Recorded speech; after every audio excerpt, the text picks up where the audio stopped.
Hello everyone. Today's topic is modes of heat transfer. हम heat transfer कितने प्रकार से कर सकते हैं? Transfer of heat takes place from high temperature to low temperature. जो हीट ट्रांसफ़र होती है वो कैसे होती है? हाई टेम्परेचर से लो टेम्परेचर की ओर होती है। There are three modes of heat transfer. यहाँ पर तीन तरीके हैं, तीन मोड्स हैं। हम किस प्रकार से हम हीट को ट्रांसफ़र कर सकते हैं।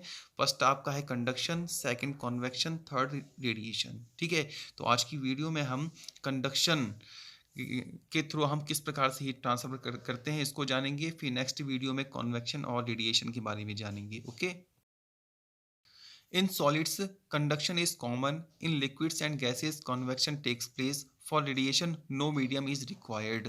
सॉलिड्स में जो कंडक्शन होता है, कंडक्शन के थ्रू जो है हीट ट्रांसफर होती है, ठीक है ना। और जो लिक्विड्स और गैसेज हैं उनमें कॉन्वेक्शन के थ्रू हीट ट्रांसफ़र होती है, जबकि रेडिएशन के लिए कोई भी मीडियम की ज़रूरत नहीं होती है, ठीक है ना। वो आपका सॉलिड, लिक्विड और गैसेज, इससे कोई मतलब नहीं होता है, उसके लिए रेडिएशन स्वतः होता है, ठीक है ना, जिसके बारे में हम बाद में जानेंगे। तो हमारा टॉपिक है कंडक्शन। कंडक्शन किसे कहते हैं? देखें, in conduction heat it heat is transferred without actual movement of molecules. जो कंडक्शन है, कंडक्शन में होता क्या है? हीट ट्रांसफर होती है, ठीक है, without actual movement of molecules, यानी मॉलिक्यूल्स आपका मूव नहीं करते हैं, वो अपनी जगह पर होते हैं और उनके थ्रू क्या होता है? हीट ट्रांसफर होती है। The molecules that are in contact with the heat sources. जो मॉलिक्यूल्स जो हैं वो क्या होते हैं? आपका हीट सोर्स से कनेक्ट होते हैं। Take heat from the source directly, वो क्या करते हैं? सोर्स से सीधे हीट लेते हैं and transfer it to the surrounding molecules, और जो अपने आसपास के जितने भी मॉलिक्यूल्स हैं उनमें हीट को ट्रांसफर करते हैं by increasing the amplitude of their vibrations during collision between the adjacent atoms। तो जब ये मॉलिक्यूल्स को क्या करते हैं? हीट ट्रांसफर करते हैं, तो उस दौरान होता क्या है? आपका एम्पलीट्यूड इंक्रीज होता है और ये जो मॉलिक्यूल्स हैं वाइब्रेट करने लग जाते हैं।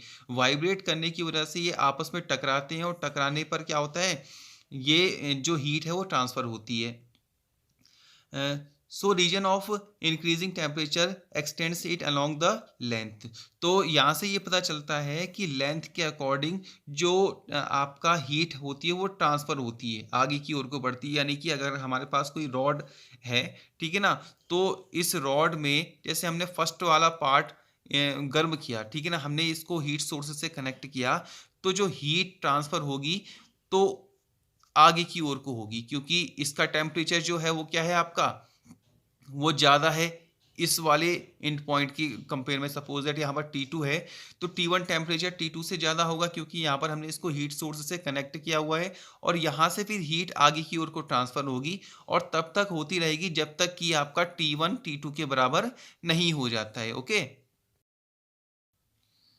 आगे देखिए, हमने एक स्लैब ली है, ठीक है, जिसका क्रॉस सेक्शनल एरिया कितना है? ए है, ठीक है, इसकी थिकनेस एक्स है और इसके जो इसको इसका जो हमने हीट सोर्स से कनेक्ट किया है, इसका जो फर्स्ट इंड है वो क्या है आपका? वो हॉट एंड है, ठीक है ना, ये क्योंकि हमने इसको हीट सोर्स से कनेक्ट किया हुआ है। और इसका जो दूसरा सिरा जो है, दूसरा जो एंड है, वो क्या है आपका? वो कोल्ड एंड होगा, क्योंकि वहाँ पर टेम्परेचर क्या होगा? पहले वाले एंड के कंपेयर में कम होगा। तो सपोज दैट यहाँ पर जो टेम्परेचर है वो कितना है? T1 और यहाँ पर T2 है। तब देखें, और यहाँ पर एक चीज़ ध्यान रखना है आपको, जो T1 होगा वो T2 से बड़ा होगा, क्योंकि यहाँ पर हमने इसको हीट सोर्स से कनेक्ट किया हुआ है। तो इसलिए अगर हम यहाँ पर T1 यहाँ पर अगर T1 टेम्परेचर है, तो ये इसकी वैल्यू T2 टेम्परेचर से क्या होगी? अधिक होगी। जो क्वांटिटी है हीट की जो ट्रांसफ़र होती है एक एंड से दूसरे एंड पर, यानी हॉट एंड से कोल्ड एंड पर, जो क्वांटिटी हीट की ट्रांसफ़र हो रही है कुछ चीज़ों पर डिपेंड करती है। वो देखें कौन सी चीज़ें हैं। The quantity of heat delta Q transferred from hot phase with temperature T1 through cold phase with temperature T2 in time delta T is directly proportional to the time delta T, the cross sectional area A and the time difference T1 minus T2 and inversely proportional to thickness x। ठीक है ना, तो जो ये amount of heat है delta Q, ये directly proportional होता है आपका टाइम के, जितने टाइम पर वो एक एंड से दूसरे पॉइंट पर पहुंच रही है, उस कंडक्टर के क्रॉस सेक्शनल एरिया पर के डायरेक्टली प्रोपोर्शनल होता है, और जो टेम्परेचर डिफरेंस है दोनों एंड पर, ठीक है ना, उसके डायरेक्टली प्रोपोर्शनल होता है, और जो थिकनेस है उसके इन्वर्सली प्रोपोर्शनल होता है। कहने का मतलब यह है कि जो कंडक्टर है वो उसकी थिकनेस जितना ज़्यादा होगी उस पर उसमें जो ट्रांसफ़र ऑफ हीट होगा, यानी एक एंड से दूसरे एंड में जो हीट ट्रांसफ़र होगी वो कम होगी, और जितनी कम थिकनेस होगी उतनी ज़्यादा हीट ट्रांसफ़र होगी। ओके, तो आगे देखिए, delta Q proportional to A T one minus T two delta T upon X, और यहाँ से हमें डेल्टा क्यू की वैल्यू मिलती है K A T one minus T two delta T upon X. ठीक है, जहाँ पर के क्या है आपका प्रोपोर्शनैलिटी कांस्टेंट है, और उसको क्या बोलते हैं हम, कॉफिशिएंट ऑफ थर्मल कंडक्टिविटी। क्या बोला जाता है इसको, कॉफिशिएंट ऑफ थर्मल कंडक्टिविटी। आगे देखें, थर्मल करंट। थर्मल करंट किसे कहते हैं, देखें, the flow rate of heat is known as thermal current. जो हीट के फ्लो होने का जो रेट है उसको क्या बोला जाता है आपका, थर्मल करंट बोला जाता है। इसको एच से डिनोट करते हैं, और एच की वैल्यू क्या होती है, delta Q upon delta T होती है। ठीक है ना, अब यहाँ पर अगर हम डेल्टा क्यू की वैल्यू रखकर सॉल्व करें तो हमें क्या मिलेगा, H equal to K A T one minus T two delta T upon X delta T. यहाँ पर क्या हो रहा है आपका, डेल्टा टी से डेल्टा टी कैंसिल हो जा रहा है, और वैल्यू क्या बच रही है हमारे पास, h equal to K A T one minus T two upon X. और इस वैल्यू को हम क्या लिख सकते हैं आपका, h equal to K A delta T upon X, जहां पर डेल्टा टी किसको रिप्रेजेंट कर रहा है, T one minus T two को रिप्रेजेंट कर रहा है। यहाँ पर जो टर्म है आपका T one minus T two upon X, इसको हम क्या लिख सकते हैं आपका, डेल्टा टी अपॉन एक्स बोलते हैं। ठीक है ना, और इसको क्या बोला जाता है आपका, टेम्परेचर ग्रेडियंट बोला जाता है। क्या बोलते हैं इसे, टेम्परेचर ग्रेडियंट। तो यहाँ से हमें डेल्टा क्यू की वैल्यू क्या मिलती है, K A T one minus T two upon X delta T. Okay, आगे देखें,